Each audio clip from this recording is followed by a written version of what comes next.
Alex, good morning. Thanks a lot for being here. How are you? Good morning. Thanks for having me as well. I'm great. How are you? Yeah, not too bad, not too bad. I've already recovered, although it took me a very long time from our trip in Romania, where we Right. finally met in person after so many Right. years of Yeah, interacting after online. interacting in such great humor, I will say. I told Slayman, I was like, if our chat ever emerges, we're gonna get arrested. Oh, for sure. We were gonna get arrested for being such like we have no manners, we have no ethics, we have no sense of um, boundaries about other people and how this world works. But I think uh, this kind of humor also like completely decompresses a lot of the tension around us, and it's like counter what you're supposed to do, but in a way that you also understand the respect that you have for other people. So it allows you to be yourself with these people, because I believe whatever humor we are having around whatever people, whatever situations, I don't think these people want to be treated differently or whatever, right? And that's the thing, I think that this is this kind of phenomena is a byproduct of the society that we live in, where everything is fake. Because even people that allow themselves to have higher morals and like to point out the what do you call them, the problems and the issues that other people might have by showing stuff on the internet, the flaws that people might have. This is such bullshit. It's like we're all damaged, Uh, to a certain oh, for extent. sure. For sure. And I think the more honest you are about your damage, the better it is to know how to navigate around you and what you want to talk about and what you want to do and who you want to talk about. The people who are faking it are actually people that you would want to be beware of and not really want to interact because they're always having some sort of secret hidden agenda. So I'd rather Absolutely. have somebody who's like straightforward. Okay, you don't know how to handle this specific situation. This is your reaction. We can deal with that. But Look, I will know how to deal. Yeah, I'm really looking forward to today's conversation because I think that this is going to be very special. Also, because of the fact that, well, I know your story probably better than most people listening to it. But why don't you help me unpacking it a sure. little bit? Let's start with the business side of things, and then maybe we can get a little bit more personal. Uh, would you mind introducing yourself and talk a little bit about the work that you guys do and how you got to where you are now? All right. So I'm Alexandra Daoud. I am half Lebanese, half Romanian. I have left Romania post-communism when I was a kid. So we entered Lebanon, and I was grown and raised in Lebanon with uh, everything that was there as well. Uh, Jumping fast forward to the business part, I studied interior architecture. Simon and I have met uh, less formally, some like with different circles of friends in university. But then over time, after changing many jobs and many career paths, we eventually got intertwined again. And I started off as in production as a 3D modeler with Simon. Then I became a project manager, and then we sort of decided that I can take over managing the company. And it happened shortly in between that weird gray period that was a bit before COVID and after COVID, during COVID, right? So this is mainly the whole background of mine. Slayman, What for we those who don't know, is the owner of K-Frame, which is the company that you guys run. Yes. K-frame, well, it's also like all the companies that you, all the people that you have interviewed. We do CGI, we work in ArcViz. It started off as ArcViz, but we also expanded in events and we design events. We handle RFPs in the Gulf. We are experimenting a little bit around the world concerning this field because it's a very interesting field and there's a lot of potential worldwide with what you can do. It can be as simple as exhibition, and it can be as big as like we're talking strip festivals and handling such That as is to me interesting. Like, how did you make the switch going from, doing a lot of like what seems to me real estate, interior visualization to making events? I believe it started off as some sort of coincidence. And at the time, Saudi Arabia had very few open festivals. This was quite long time ago. And the main events were more about the king or the prince, or a bit more closed or more private and whatnot. And over time, we trained with some of the most interesting creative directors, who is a French guy. We also, so it's sort of like this back and forth of information, the back and forth of technology, of also the big changes that were happening in the Gulf and mainly in Saudi Arabia, has pushed us to allow us to step a bit forward with our own input, because we had a lot to give, but we were always absorbed by a creative director or a project manager from the company we deal with. And then after knowing the market, after knowing the audience, after having the freedom and the ability to expand this part of ours, we started to do that. And it's very, very competitive, because your design has to be very interesting, uh, budget friendly according to what they're requesting, abiding by guidelines. So it's both somehow limiting, but it's very challenging, because you have to get straight to the heart of the audience. And I don't know, over time, a lot of the projects happened, a lot of pressure, a lot of things, like modeled us into understanding how this has to be done. And that's how we just were like, okay, this is what we want to do over time. This is what we want to launch into. This is the most challenging thing ever, because I mean, we can both agree that ArcFizz is no longer what it was. I mean, it's not as interesting as it used to be. It's not as challenging as it used to be. Here we get to still use a lot of our creative freedom. It's a lot more your vision than your client's vision, because you get a request for proposal, and they'll be like, okay, so this is the data that we have, this is the location, this is what we need to see, we need I don't know, x amount of desks, x amount of booth, x amount of whatever, go. I think it's interesting because, like, the big question that people ask all the time is, where is the money, right? And so archivists used to be a field where the client did not know what they wanted. They still don't, but now they are more convinced of what they want, not knowing what they want, if that makes any Right, sense. right, yeah. But it used to be something where you were the executor, you had the ideas, you were Yes. coming up with solutions. Now, because they know what they want, you become easily replaceable, right? If they work with Yeah, you, if they yeah. don't work with you, it's the Yeah, same. yeah, yeah. What would differ is not even like nowadays, even the quality of work has become really quite similar, right? And you can see all these styles, they're starting to be grouped. Like you have this specific style in a group, this specific style in a group.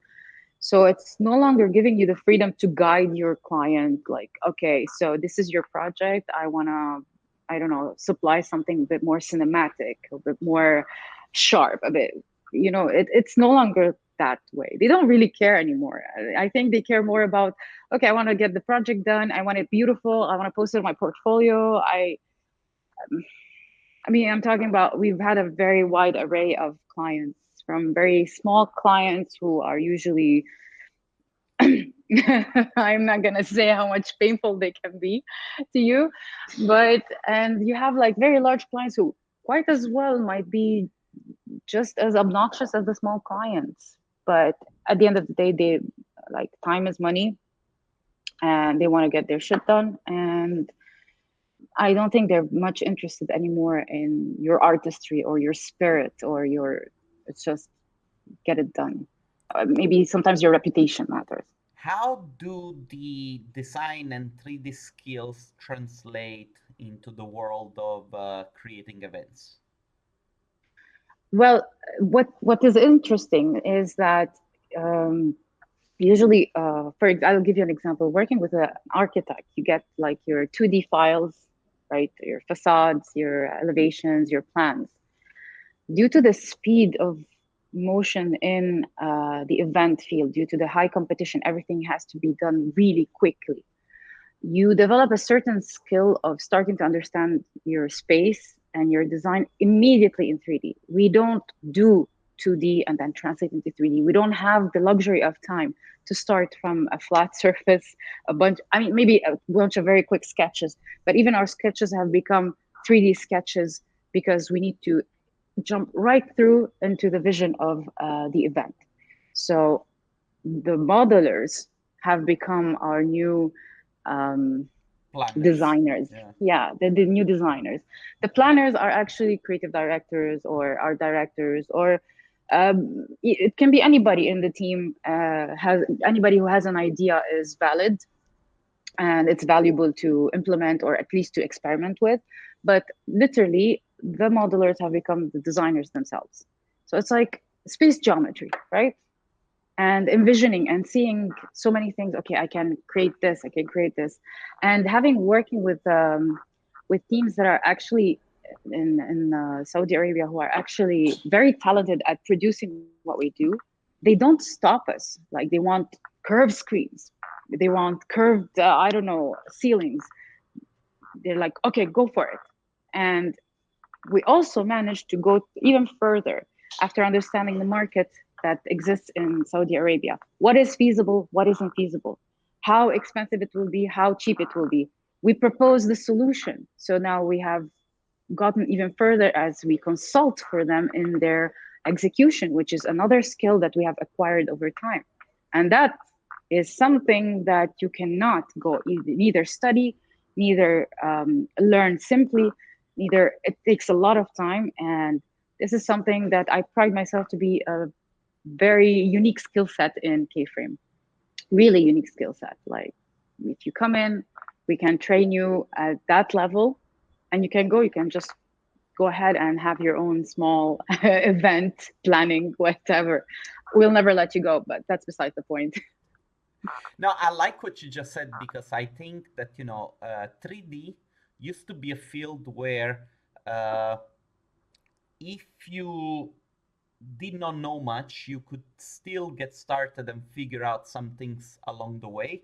Now the entry barrier is a lot higher. You Yeah, cannot really do that. You gotta bring a set of skills where you are damn sure that you can deliver it, that you can deliver uh, when you get hired by proper somebody. quality. Yeah, yeah, Whereas, things like you guys are doing, this is still where there is a lot of things that you can figure out along the way. Because at the end of the day, absolutely.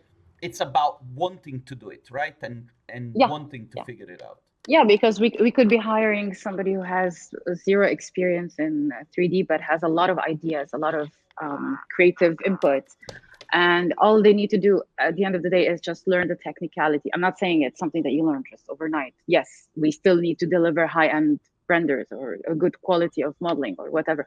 Sometimes we export our 3D for some cuts, for some I don't know, 3D printing, whatever is requested. So we still have an approach that is, I don't know, professional when it comes to modeling, but it was not and it will not be the main requirement in order to work in this specific domain.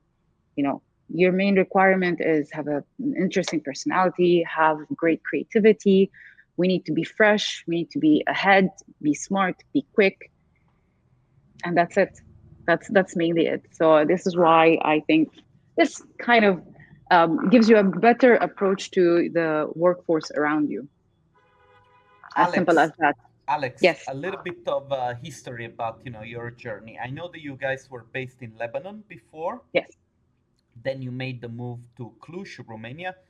Beautiful city. Honestly, driving through the city, it almost felt a little bit like being the hills of Tuscany. I was Sure. really surprised, like how Sure. beautiful it is. Not in a negative way, surprised, but Yeah. like, Yeah. people talk a lot about Tuscany, and then I'm like, well, There are actually a There's lot of, yeah, you know.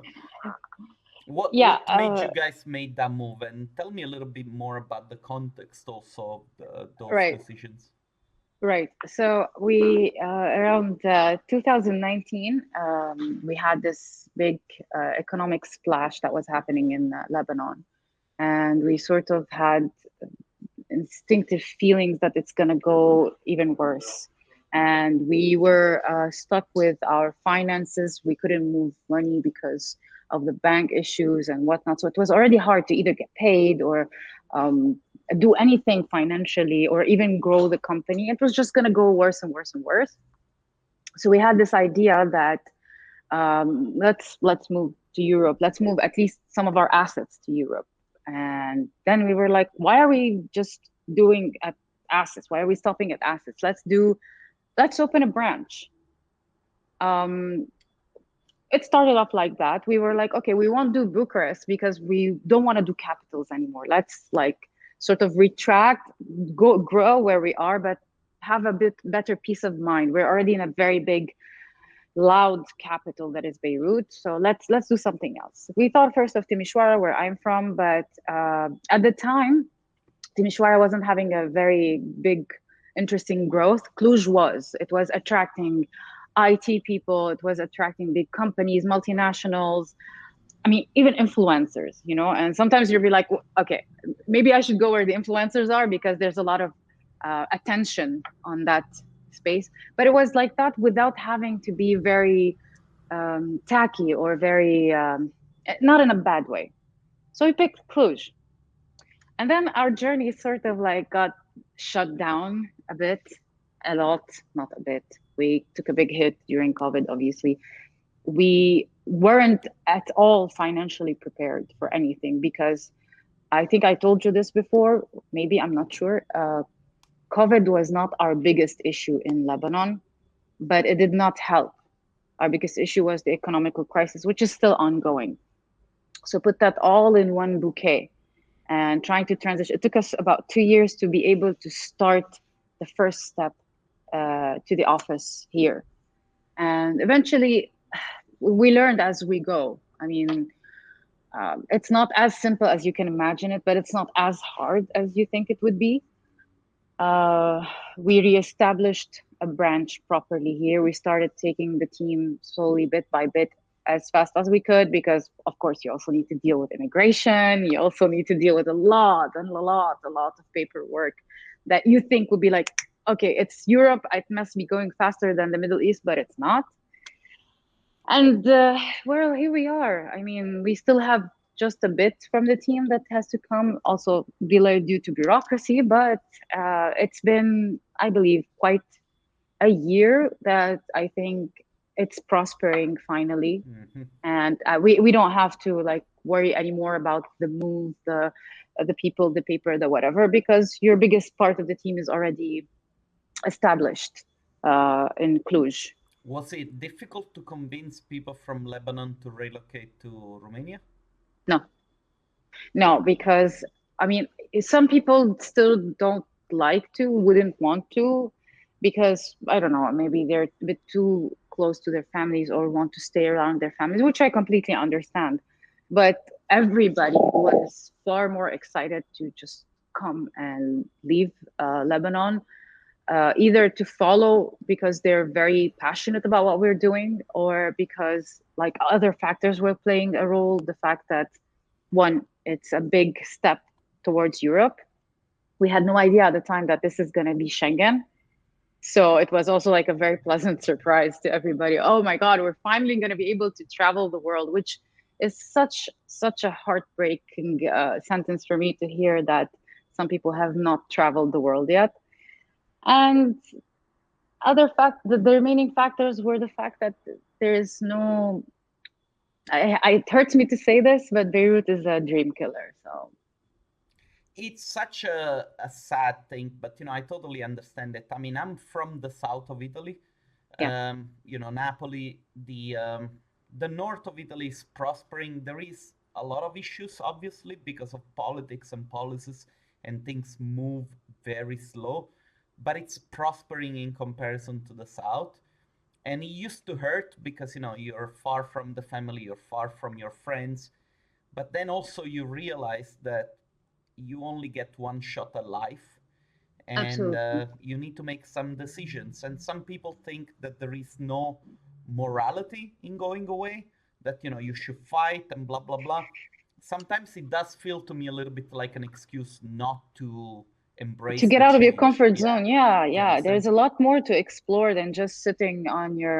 I mean, I look at myself on a personal level. I have two younger brothers, and they didn't last as much as me. I kept pushing and pushing and pushing and pushing. I kept telling myself I will find reasons to stay. I will find reasons to fight for. Beirut is the first city I've ever moved to.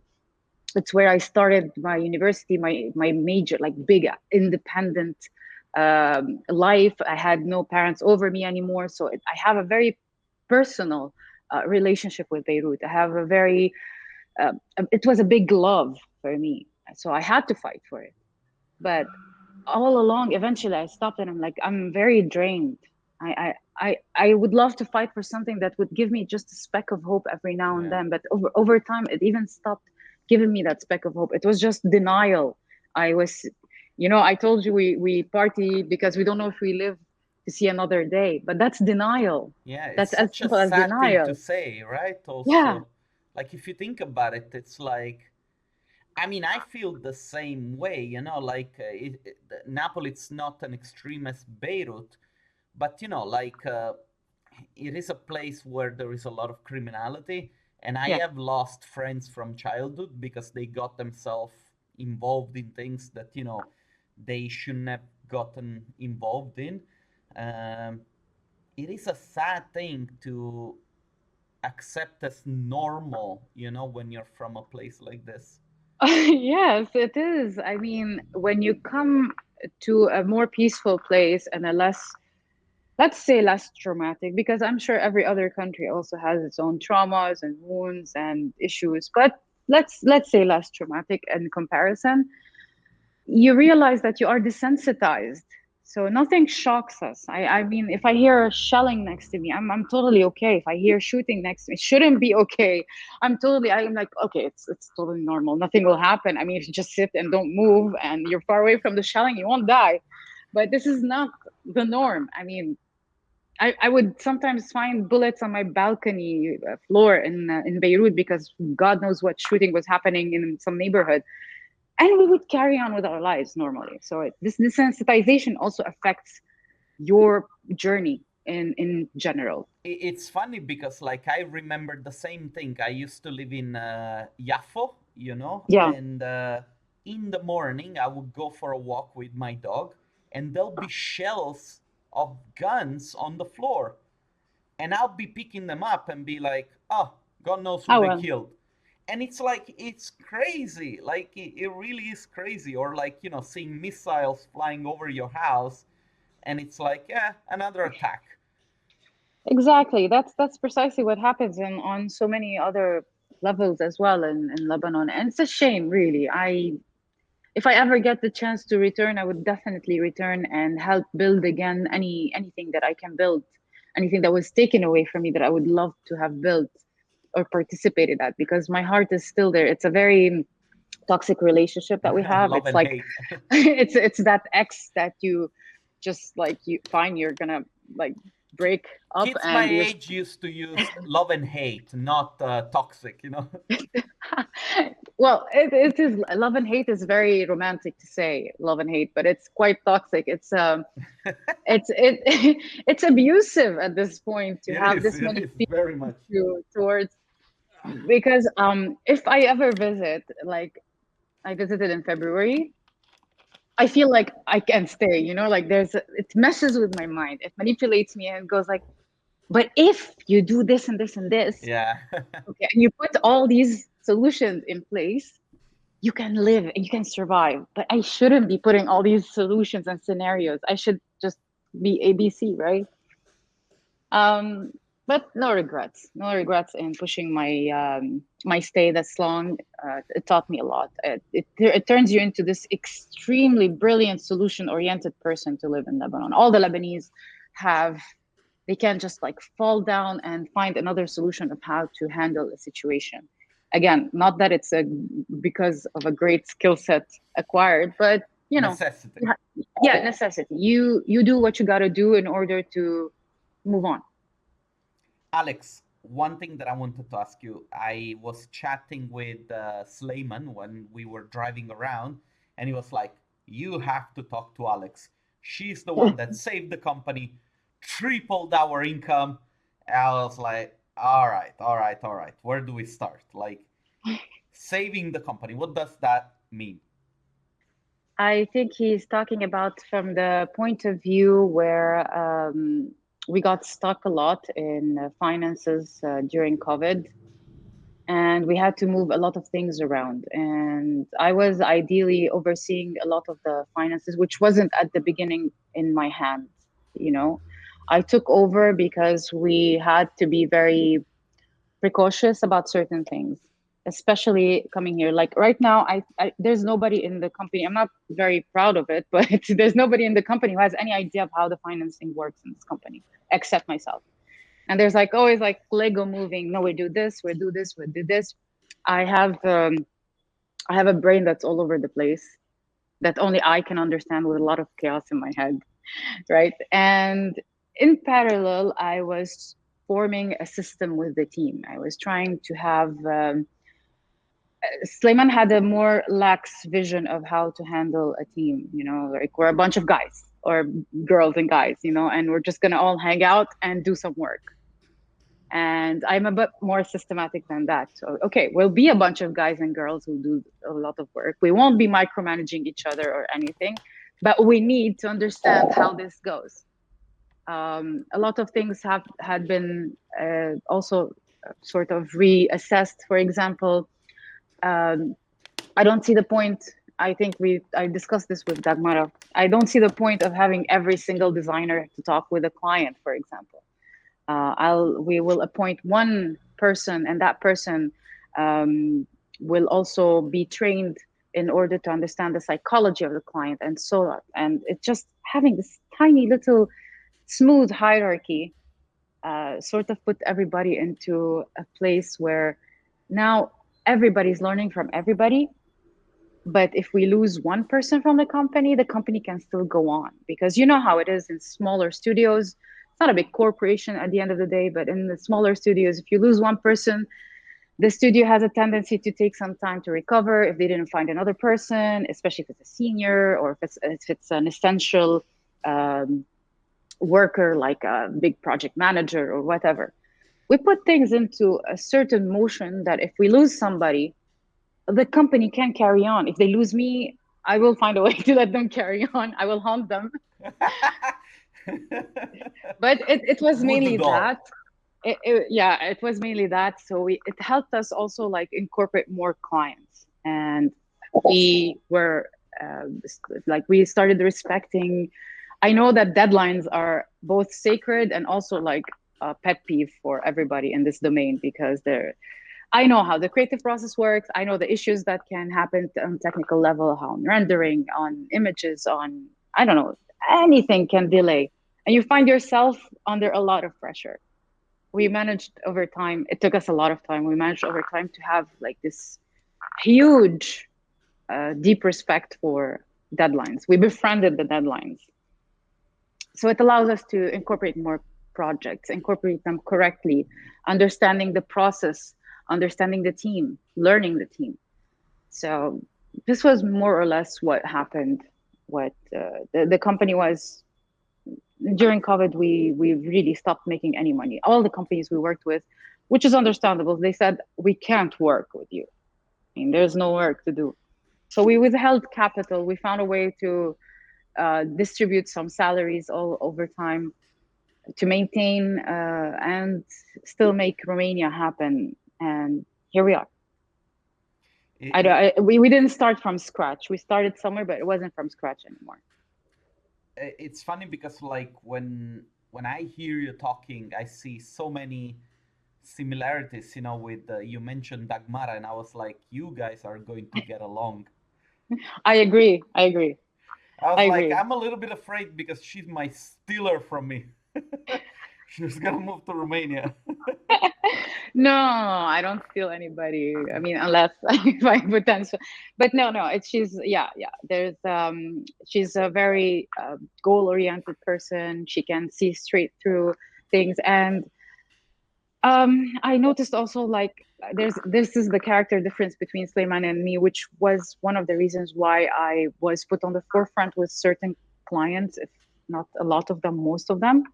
Certain clients I still don't get myself on the forefront because politics. This is how they behave. This is how they understand. We're talking about the Arab world here. You also need to understand who's your audience. But I don't. I'm not soft. You can't rub me the right or the wrong way. You just this is my answer. You can't do anything about it. So there was moments where the client would have to like go behind my back and talk to Sleiman and be like, "Can you please like, get this done?" And then I'd hear about it, I'd be crazy, like, no, this is just a waste of money. This is a waste of time. The team is like way too developed to do work on this. Why would the team want to work on this? Why would I make them suffer? So, and over time the clients got straightened up somehow. Like they respect this, that okay, no is no. I can't give you what you're requesting from me. I can give you something else, but come on time. Talk to me on time. Be logical, be reasonable. I love the stuff that you just said, and I do think that this could be a little bit of a good segue to talk a little bit about something that it's still very controversial, and I think that it gets misused for attention and for like bring a little bit of this controversiality to any kind of conversations. uh, you're a woman in a field that it's mainly man dominated. Yeah. And one thing that you said to me whilst we were driving in the car, it was like, we as women have lost a little bit, the compass of understanding who we are and how we should be for ourselves. And, like, you and I have had this conversation, so I would like for you to go back a little bit on that, Yeah. because I do think that you bring a very optimistic outlook on what it really means to be equal and to value men and women for what each bring to the table. I absolutely am. I mean, when I was much, much younger, it was very important for me to just prove myself amongst boys. And I told you so many stories where I need to hunt things or throw the rocks at things because I always thought that in order to dominate this field, it was more important to like just play the same way they play. I know that the battle is not easy because we still are in certain situations. We still have men and other women who would not understand that like why would you have a role and how would you have that role. But there's so much we lost ourselves in that fight so much, wanting to prove that we are stronger or just as strong, that we have so much capacity and intellect, and each person is has their own skill set, that we forgot to just invest in that skill set, right? We forgot to just this is what the package that I'm made of, and I can do so much with this package. It doesn't matter for me that I need to prove that. So I'm a woman and I work in the field of men, and okay, I work in a field of men. Great. This is not my achievement. My achievement is that I manage a company. I have people that are doing this and this and this because I managed to change the course of things. I I'm having a career. I am still functional. A man would have done the job as well, and I can do another job as well. So my gender here did not play much of a role, but it's my capacity. It took me so much time to admit it to myself that it doesn't matter, because I'm not being hired because I'm in a quota. I'm not being hired, and I don't hire because of a quota. I refuse to hire for a quota. If it doesn't work, it doesn't work. I want to be challenged. I want to be respected for what I do, not because, oh, yes, women have been overlooked. Let's make a woman work. No, I think that everything goes back to this idea of like social media being used as a way to just control the conversation without necessarily producing results Anything, yeah, or yeah. any impact, right? Yeah, yeah, especially coming from this very segregated vision of feminism. We have the white feminism and we have the actual feminism, right? Because white feminism is like a handed over feminism. I'm not interested in that, really. Where we come from, where I eventually ended up growing, we had a lot more challenges and a lot more difficulties. Like we, having the wage gap wasn't even a discussion on the table. It was more important to understand, will I get any actual freedom, not me personally, but I'm talking about the females, will I get any actual freedom to be able to go to work and get a career? Far more important than reaching this whole idea of, please don't tell me how to park my car, right? I'm really not like, okay, most men still tell me how to park my car, but I'm like mumbling, oh, like I'm just like mumbling and I'm like waving, okay, whatever.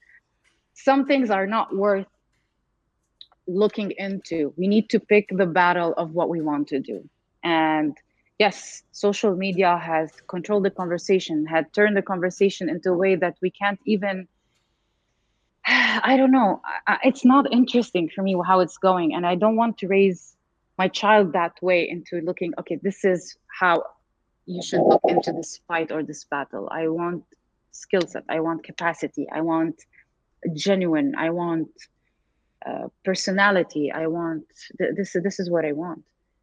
I And guess, also you want to give your child the ability to see herself in this case yeah, for who she is yeah, and not for some ideas that might sound good on paper but yeah, they don't work for herself.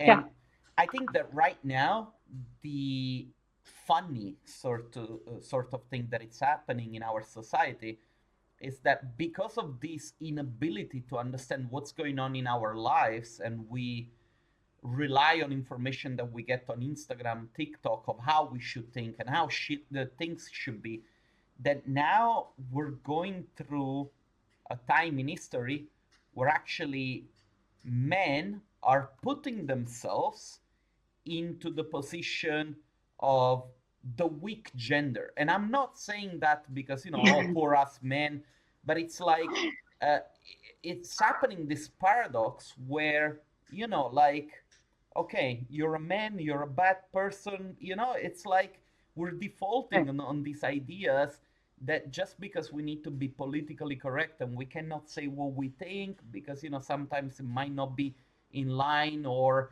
nicely portrayed for many, that we're actually inverting certain roles that shouldn't have been questioned in the first place. Like, right, you want to work, it doesn't matter whether you're a man or a woman, everybody should have the right to do so. uh, right, Somebody has a good idea, because you're a woman, you should not feel like you should not say it because like you might be judged or something. But like, this is an idea that we should have been able to teach people without any sort of like revolutionary movement or right, flow yeah, of thought. Like, you should be there because people have the right to do so. And I right. don't know, like you know it gets to the extent where it feels wrong to even talk about this kind of stuff when actually should be the normality, right? Well, right, right. Well, there's that, and there's not only that. There's also the fact that we moved quite quickly into something that is the cancel culture, which is something I absolutely hate because it removed any form of accountability for all the people that we are trying to cancel. And accountability sort of like realigns your moral compass, whether it's that terrible. I mean, yes, there are situations there that are not as simple as realigning a moral compass. But a lot of times, if you teach, some people also did not grow in better environments than the ones that we are growing up in, and this is all they know, this is the extent of their knowledge. So you have to understand that, okay, this is their customized experience. Perhaps if I hold them accountable, I also teach them, I can grow further. It goes the same. I mean, It goes the same also with this whole gender issue for me. And I'm talking about the whole men and women situation in the workforce, for example. Yes, back in, I don't know, the 1700s, we had to fight differently, but things were very different. We're not talking about the 1700s now. We're not talking about the 1800s or 1900s at the beginning. We're talking about much simpler things. I don't want to force anybody into understanding a concept so they respect me.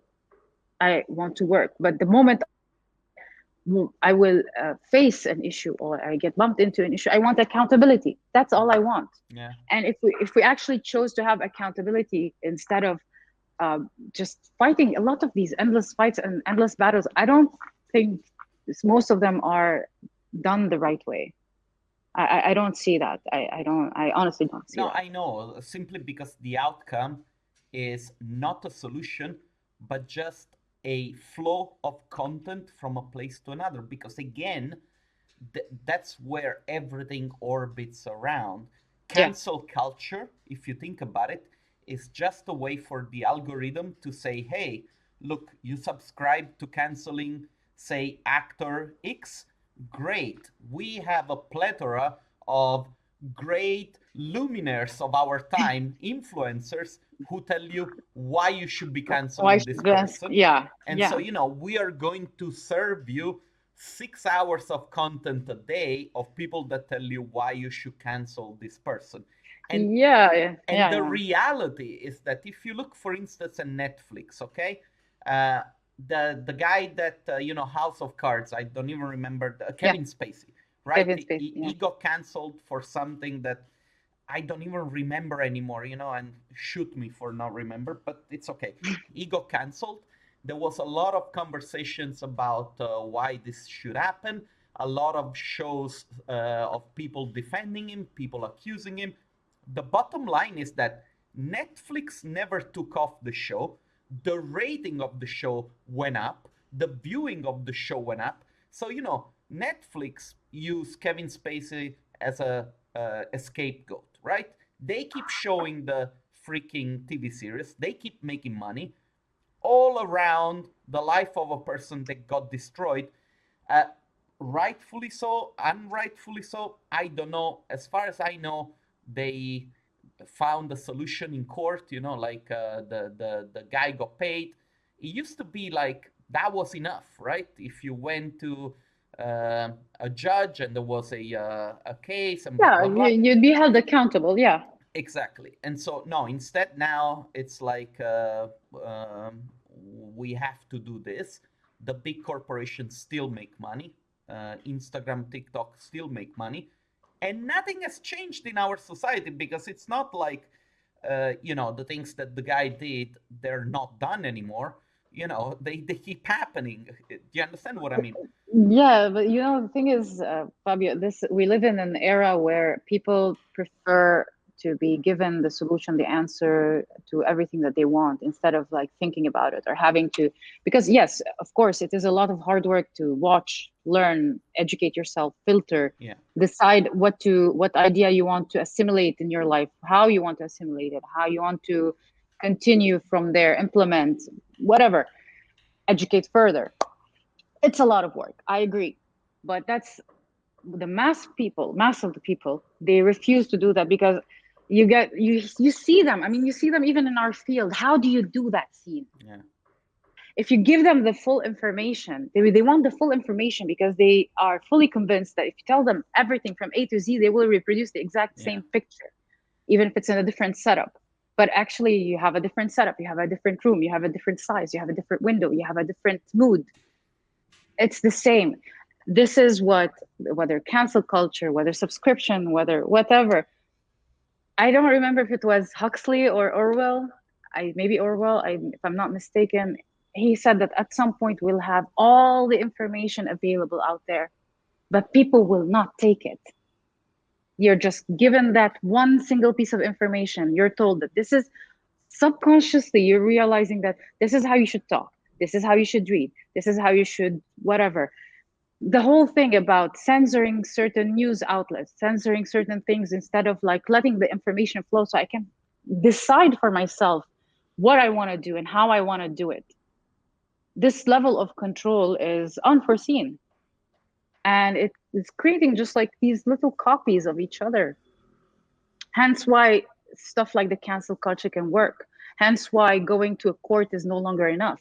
Mm. Hence why trends are working. Hence why influencers are flourishing, or anything that is quick right now, information, object, solution. I wonder if at a certain point we are going to go back to a situation where we are more disconnected, um, where we take actually the time not to live at the fast pace of society nowadays, because that's also the issue, right? If you live in a world where you're bombarded of information, you are taking away the ability to think for things by yourself, right? You hear Right. something, you have subscribed already to an idea. What I'm listening, does it fit or not with what I've heard and subscribed to? I don't need to think for myself. I can make a decision about somebody in 5 seconds. I like or don't like what that person is saying. And I think this is so frustrating. It is. Um, and as a creative and as a designer, I always get amazed when people fight, over topics like what's the best software, what's the best asset. It's like, There's so much personal input into this. Like, maybe, I don't know, maybe you prefer working on Ubuntu, who the fuck knows, right? I mean, you don't even like anything happening in the world around you. You like to put in I don't know, the concepts of how you want to work. You like to do hand coloring and then apply. Yeah, because we want to do everything. It's the consumerism part of the whole society. See, I'm not gonna go very deep into this topic because it's a very often discussed, the whole AI situation. But I had this imagination part when I was much younger. After watching that very traumatizing AI movie, what was it called? With Jude Law, and I think it was called AI, artificial intelligence. Was it uh, Jude Law with the I kid and I don't know. I know this movie. I don't think. I don't remember, but it was very traumatizing for me because it was showing a very dystopian. Not that we live in a utopian reality, but it was far more dystopian than what I was thinking of as a child, and it scarred me somehow. And it was like, what if AI takes over? What do we do? And over time, I wanted to be like, but what if we use AI to actually do the tedious tasks for us, and we manage to develop like all these other things in life? Remember, like, philosophers had the freaking time to sit down and just like stare into nature and be like, to be or not to be, whatever. And they didn't have to like always think about the food to put on the table, which was a very important luxury for them. I mean, if who knows, if I'm given all the time that I want, maybe I'll be the next big ass philosopher who's going to solve the whole universe. Who the hell knows? So I ideally, this was what I thought that AI would do, instead of all these weird ass battles of like WWE of AI, and who gets the shit done first or faster or whatever.